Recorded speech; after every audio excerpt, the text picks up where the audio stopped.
How is your toe? Because you told our Ross King that you had arthritis in your toe. Are you something because of the please cold? don't zoom in close on my feet.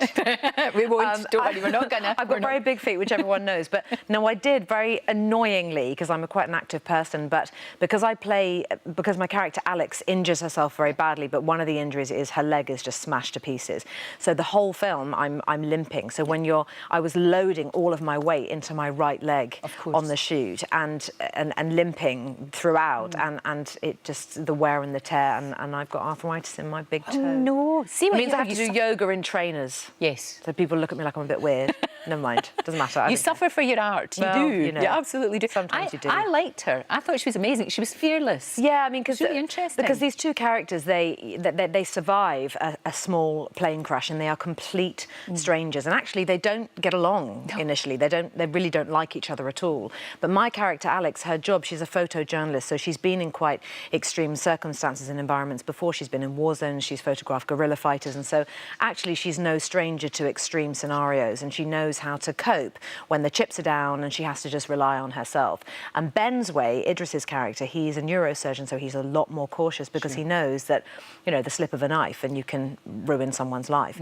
So he doesn't want to leave the plane. He wants search and rescue to just come and find them. And Alex is like, nope, no, we've got to go. We have to get out of here. We've got to go. So she does. You're right. She does very much lead the way, and she's determined and she's brave, but at the same time she does admit when she's scared. And I like that about her too. You know, she isn't just that sort of reckless, brazen person. She has that air of caution as well. But she does want to survive, and she's prepared to take that risk.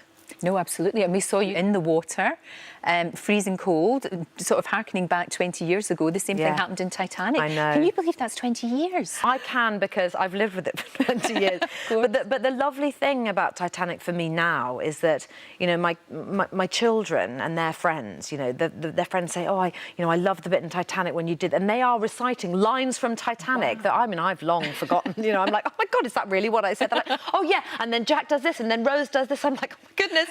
But, you know, I say to them, you know, you weren't born when that film was made, which makes me feel very old. Yeah. But yes, you know, it was a very long time ago, and there's another generation of children who are enjoying it and loving it for the first time. And it's one of those movies that will always, every generation... Yes, like Mary Poppins, I like to think. Exactly. Just like Mary Poppins. Absolutely, exactly. And then you and Leonardo DiCaprio are still pals, because you meet so many people in your life, but you two just clicked. Yeah, we did. I think for Leo and I, it was 7 months of very intense work. We were both really very young, and luckily, and this is the fortunate thing, we never fancied each other.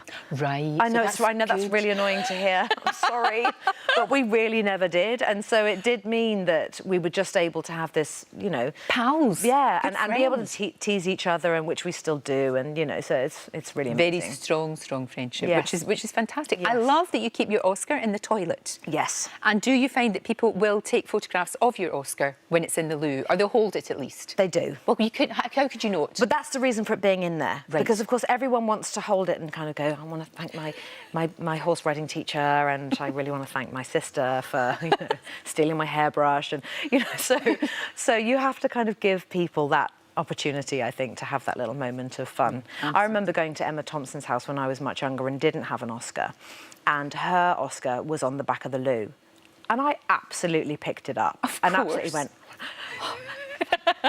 My mum and dad, and then years later, I was actually doing it, and I couldn't believe it.